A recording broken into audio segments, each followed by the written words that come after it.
dynamic warm-up, often referred to as plyometrics, and I've created my own version of this, an integrated tennis warm-up, which some things will look familiar, whereas the slight variations incorporate some of my yoga trainings into the warm-up. When done efficiently, it only should take about 2 or 3 minutes. I'm going to show you each move, which is done from double sideline to double sideline and back. And some of these positions, once you get familiar with them, you can incorporate different breathing patterns, and they are very, very helpful, not just to prevent injury, which is often the main reason you'll hear to do a warm-up, so you don't pull a calf muscle or a hamstring or something like that. But what I found, if you do the warm-up, you are so much better mentally prepared and physically prepared to jump into your match than when you don't do this.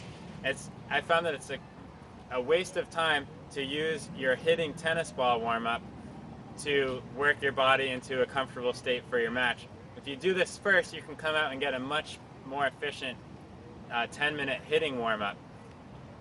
I've sometimes have talked to some of the people that I work with, and they go and play their USTA league matches, and they say, you know, I don't start off that great in my first set. It takes me sometimes into the second set or their second match before they feel ready to go. And I ask, well, do you do the warm-up that we do in the start of our lessons? And often I'll hear, I haven't really been doing that. And so my recommendation is do your warm-up, get to your tournament or your match a little bit early, even if it's a casual doubles. Come out, do your warm-up. You can even do it on the side of the court if people are already on the court or in the locker room. And it doesn't take very long. So here's how to do it. The first one, I'm going to do a gentle jog with my arms circling forward, going down, and a gentle jog with my arms circling backwards, coming back, and that helps warm up the rotator cuffs for serving.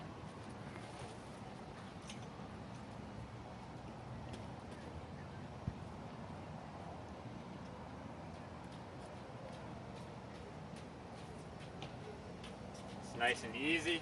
Next one, the heels are going to come up toward the back, and that will warm up the hamstring muscles. And then coming back, the knees are going to come up toward the chest, which warms up primarily the quadricep muscles.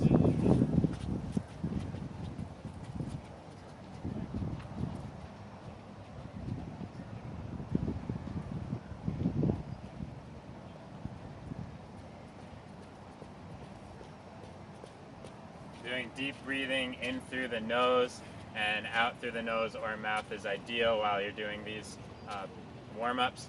The next one, I'm going to have my body parallel to the net and side shuffle down, side shuffle back. And the variation I like to add for this is crisscross the arms, and instead of just crossing the same way each time, switch opposite arms each time, which is great for rewiring the brain and focus. I go down one way,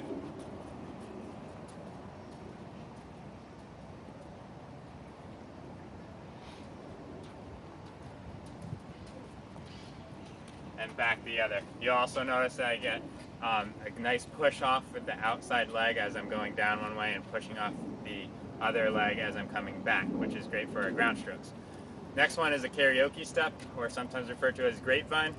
It's good for footwork, and it's also our first crossover step on a recovery shot. And it looks like this, and will also get my hips and arms moving.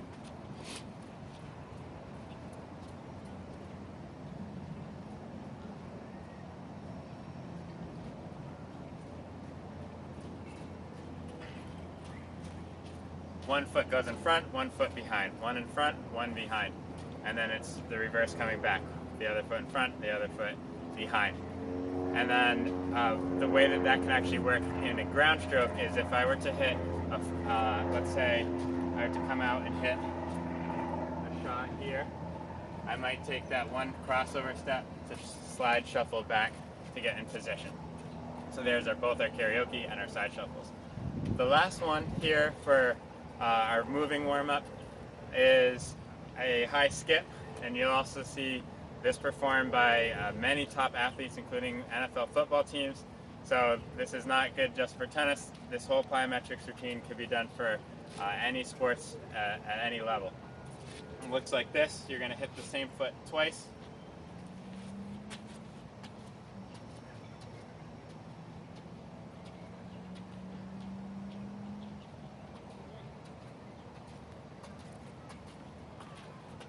That's high skips, and the variation I added to that is the arms going forward and back, which gives a nice chest opener, and I crisscross the arms so I'm not stuck in the same pattern when I'm doing these exercises.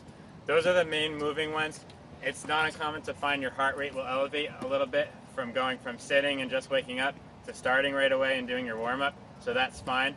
So I like to break up the warm-up by when I stand on the double sideline, I'll just do a couple of deep diaphragmic breaths by exhaling all my air out and then inhaling through my nose and exhaling again. And I perform about 2 of those, and I would refer to these often as recovery breaths.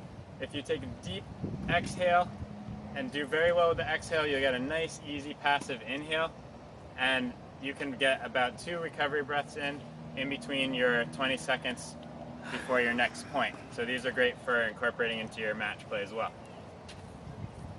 The last parts of this routine are a little bit slower. They work the inside of the legs and the outside of the legs, the adductors and abductor muscles. And what I'll do for these is I'll just go down halfway inside out with the leg, the other halfway outside in. And then I'm going to come back with trunk rotations where I lift one leg up and rotate toward the lifted leg.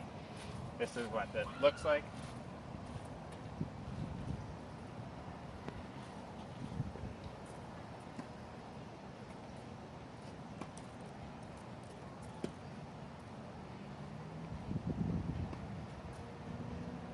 Then I switch outside in.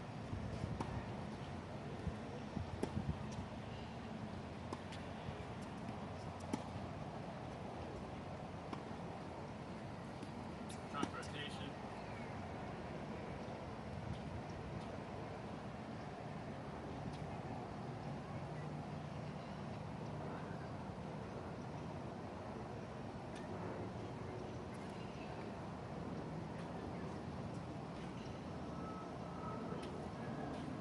With the trunk rotation, a breathing pattern could be to inhale through the nose as you lift the leg, exhale as you twist toward the lifted leg.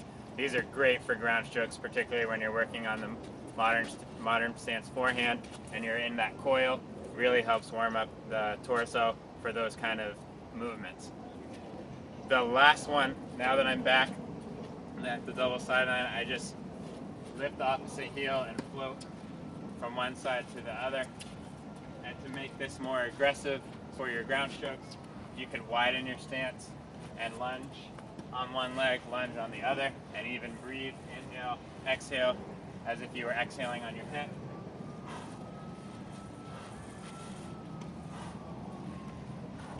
That's nice. You might find your own chiropractic adjustment to your spine, just getting that nice torso movement, and it can be very relaxing. In tennis, you want your upper body loose and relaxed and your lower body strong and active, and when you create that balance, you can play in the zone. Try to do this tennis warm-up. I broke it down so it was a little bit longer, but you could see each move. When you get the routine of this, it just takes about 2-3 minutes. It's very simple to do, and it's kind of like brushing your teeth. You'll find that if you start doing this, if you skip your warm-up, something will feel a little bit odd if you were to just go out and start hitting a ball right away.